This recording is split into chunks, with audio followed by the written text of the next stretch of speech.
Hello, this is Catherine Dubberly, the Answer Lady.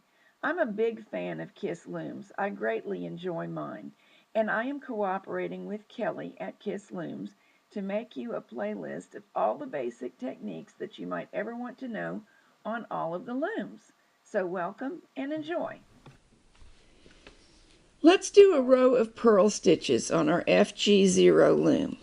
Since there are no pins to contend with, it's a little bit different than it is on any other Kiss loom. It's not very much different, the actual knitting, but the wrapping is. There are a couple of ways to work your purl. I've already done these. We can put the tool, and I like to use the slim one for this, though it is possible to knit it with this tool in my left hand. But you can see, because of the tiny stitches, how nicely this slim tool fits. But for this version of the purl stitch, the first one I'm going to show you, either tool will be okay. Bring the new yarn across the front of the pegs, insert the tool from the top of the previous stitch, flip it so as to grab a new piece of yarn, make a new loop, put it on the peg. Bring the yarn back to the front, rotate the tool to make a loop. Watch my third finger. It's keeping the stitch from wanting to pop up and off the peg, which can be an issue. And I have to let things loosen enough to lift up and pop off, and then I can manually tighten just a hair. And you'll get the feel of making each one the same. Don't expect your first attempt to be as beautiful as your 10th attempt, but you'll get it. Insert, twist, new loop, lift, replace. Insert, twist, new loop, lift, replace. You will find that going one direction, purl stitches are easier than going the other direction. In general, for right-hand knitters, moving from right to left is easier, and for left-hand knitters, it's the opposite. So I'm going my easy direction now. However, I'm going to attempt to be brave and show you part of a row at least going the other direction, so you'll see it is doable. Whoops, I wasn't careful enough, and when that happens, you've got to grab your last stitch and your new stitch before they decide to go off and party on their own. Okay, there we go. Now we have one complete row of purl stitches after a long tail cast on, and I'm going to continue purling. For the purposes of this video, normally I wouldn't, because I don't see what would be the point of knitting everything in purl when knitting everything in knit is easier, and it would be purling every row would create reverse stockinette, so you could just flip it over and have the same thing. But for the video, we're going to purl some more. I'm going to slip my first peg. I do that a lot of times to create a neater edge. I'm going through the top stitch with the tool, through the top of the stitch, grabbing the new loop of yarn. And here's why it's a little bit more difficult, because I'm working in a direction that doesn't allow for lifting the stitch off quite as easily. But the loom is small, so you can get a finger in there.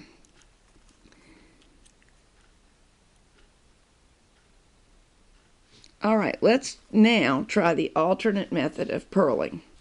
And although this tool, which is an excellent tool, will work for knit stitches, and it will work for purling the first way I showed you, the purl tool that goes into this one that Kiss sells does not fit very nicely in these tiny stitches.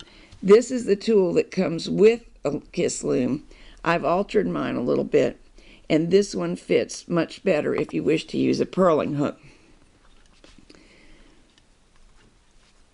It still goes down from the top, but it's got to go through the stitch, and that's why the small little hook is helpful. Grab the new yarn, pull the loop of new yarn through. That one didn't go quite right, but it'll be a fine stitch. There we go. Replace it on the needle. Let me see if I can do a nicer purl stitch for you. Down from the top.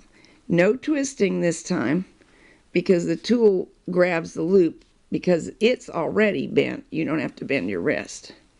Yarn in front, below the original stitch, tool through the stitch, lift, and replace. You're getting the identical stitch either way, so there is no particular virtue in one stitch over the other. However, you personally may find one more physically comfortable than the other, or you may get more skillful at one than the other. People who get a lot of repetitive strain syndrome, which includes carpal tunnel, some arthritises are aggravated by it. It can even be pain in the back of your neck from overuse of your hands. You people, and I include myself, are well advised to try to learn both things, because the more variety that you give yourself in terms of movement, the less strain you'll get from overly repeating the same movement.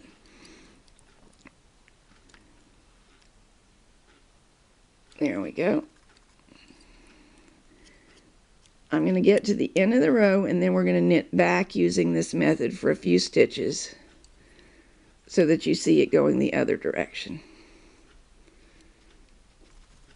Now, if you're knitting a sock, you never have to go two directions because you continue to work in a circle and you can choose the direction you like better. But I'm not doing that right now. Okay, slipping the first stitch, in other words, just don't knit it. Insert the tool, grab the yarn, lift it, and reset it. Yarn in front, insert the tool, grab the yarn, lift it, and reset it. Notice there's a little bit of rocking motion to the way I use my tool. People who have a lot of trouble learning to use the purling hook, which included me, I must confess, I have found that they are not, and I was not, rocking the tool. They are attempting to insert it straight, like this, which it doesn't really want to go, and then now you hit the loom and you're trying to fish around. But if you envision that you have to rock forward and back, suddenly everything becomes more accessible. That includes getting through the old stitch. I'm angling the tool a little bit. Let's see, I'm rotating it a few degrees. That's straight, I'm rotated. It goes through the stitch better. It's also positioned now to catch the yarn better. Now I rock the tool handle towards me to lift, set the tool, and back and away to release it. It goes in angled but close to straight. It's a little bit towards me. Now I rock it away from me to catch the new yarn, towards me and up and down. I think if you will try that, and at first it's going to feel clumsy as every new action does, it'll feel better and better. Also, I'm exaggerating the movement a little so I can describe it and you can see it, but as you become more expert, the rocking gets smaller, so it wouldn't be as obvious on the movie, but you're still doing it a little bit, and that's the position that you get into that makes it easy to grab the new stitch. I haven't mentioned it yet, but of course the hand that's holding the yarn is also tensioning it a little bit, making sure that when I settle the new stitch on, see, it may have stretched out here. I'm going to exaggerate it. Doesn't matter how much it's stretched as long as I get it to the right size.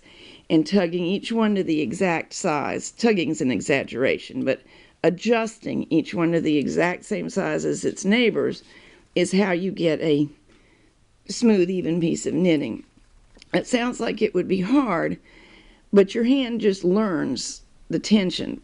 So expect your first swatch not to be beautiful, but it will be later. Here we are. And as a bonus, you can now clearly see the edge formed by the long tail cast on and how attractive it is.